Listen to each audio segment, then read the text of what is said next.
Hey, what's up, Naples All Stars, man? This is your boy, the Bathroom Bandit, coming at you with the Tom Brady jersey on because he is the greatest. Did you see that final drive setting up Guskowski for the game-winning field goal?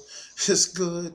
Hey, man, check this out, man. There's nothing better than Tom Brady, and I got another thing to say, Mr. David Luizy, Roy Oak. You bet $100 and you lost. Bam! I need my money, baby. Um, anyways, let me start off with my weekly recap. First of all, let me apologize to you guys for not doing the predictions that I normally do on a Friday. As most of you know already, I had a death in the family. It hit very close to home, and I just wasn't in the mood to do that. I will be back to do it next week, well, or later this week, I should say. And I'm here to give y'all my recap for week 10. I'll start off with the first matchup, which was the Bathroom Bandits versus Royal Oak. Um, this was a game that was a blowout, pretty much. Royal Oak's team decided not to show up, only scoring 105 points for him. Um, Bandits put up 198 points. This wasn't, like I said, much of a matchup. Raw Oak had one, two, three, four, five guys in single digits, and one guy that scored 11. He had two guys that scored over 20, which was Carson Palmer and Larry Fitzgerald. So it was a good matchup for me this week. It really didn't take that much of a team effort to beat this guy this week. Even though Flacco had 34, West had 36, Evans 26, Antonio Brown gave me 49. Um, Royal Oak, you dropped to 6-4, and the Bandits improves to 7-3. Next matchup, we have Munchin on Bunchin versus Century Legends. Not much of a storyline here. Century Legends had an illegal lineup. Uh, and I did notice that when David mentioned it. Apparently after the trade, because right after we made that questionable trade, he did say that he needed to set his lineup, and he did set his lineup. And then once I reversed it, apparently he maybe thought that the lineup was set already. I don't know. It doesn't matter. Uh, he was pretty much out the playoffs anyway. So a bunch of them bunch you got your easy victory, which kind of sucks because you only scored 128 points this week. This guy actually would have beaten you if he set his lineup. But this is not the BCS. This is not college football. A win is a win.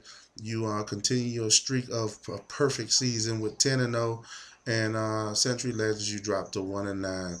Like I said, you're officially out of the playoffs. Um, Next matchup, LLX2 versus Big Time. Man, this week was full of blowouts, man.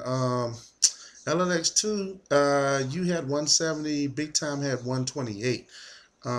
Big Time had one, two, three guys in single digits, and Randall Cobb, once again, doing Randall Cobb things, underachieving, only gave him 11. His starting quarterback only gave him 15 points. His biggest score of the week was his defense, which gave him 28.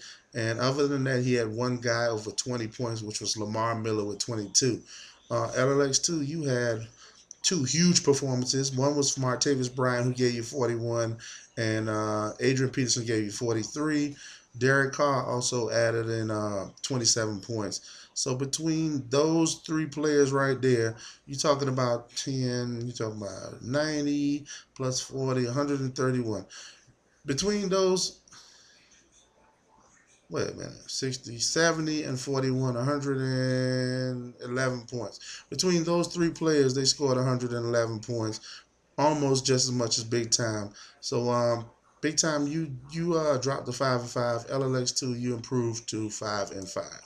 Next matchup, you got Team Nice versus White Chocolate. Um, this was not so much of a blowout, but it wasn't really close. Team Nice, you scored 134. White Chocolate, you scored 101, which was, other than Pedro's illegal lineup, the low score of the week. Um, This was attributed to three guys giving you single digits, including Sammy Watkins with 4, Jeremy Maclin with 4, and Kyle Rudolph with 1. Um, Team Nice, this wasn't a great performance by your team. Your highest score only had 29 points. You had two other guys that scored over 20, which is Breeze with 22 and LaShawn McCoy with 23. But it was still more than enough to beat White Chocolate this week because them boys just, I guess the whole team had a bye week. Nobody really showed up except for Aaron Rodgers, who was his only scorer over 20 points on the whole roster. Team Nice, you improved to 7-3, and White Chocolate, you dropped to 6-4. Next matchup, we have Enfuego versus Carolina Pride. Carolina Pride. Enfuego, you got your ass whooped in this one, man, by Carolina Pride, dude. Um, Carolina Pride had 152 and Fuego had 127. Um, Guys actually started showing up for Carolina Pride. They came and they started playing a little too late for you, man. Travis Benjamin gave you 25 points. Steelers D gave you 32. Cam Newton gave you 24. Then you had about 3 or 4 players with in the teens.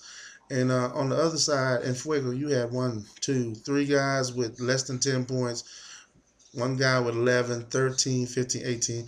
You only had one guy that scored over 20 points, and that was your quarterback, Eli Manning, giving you 38. So basically, your team didn't show up either. You had a bunch of underperformers, and your record dropped 6-4. And Carolina Pride, even though you are officially out the playoff hunt, you still doing some damage out there, beating some teams who are trying to make it in. So you dropped it. I mean, you improved to 2-8. Next matchup, final matchup, we have Dom versus Extractors. Dom, I know you quit already because you got Andrew Luck in your starting lineup. He's on a bye week. So you got 0 there. You got 0 from CJ Anderson. You got 7 points from CJ Spiller, who shouldn't be anybody's starting running back. So I know basically you quit. You're out the playoffs anyways, 2-8. Extractors, I have to congratulate you. I salute you, man. You got the highest score of the week this week with 224 points. This was also the biggest deficit of the week. You won by 118 points.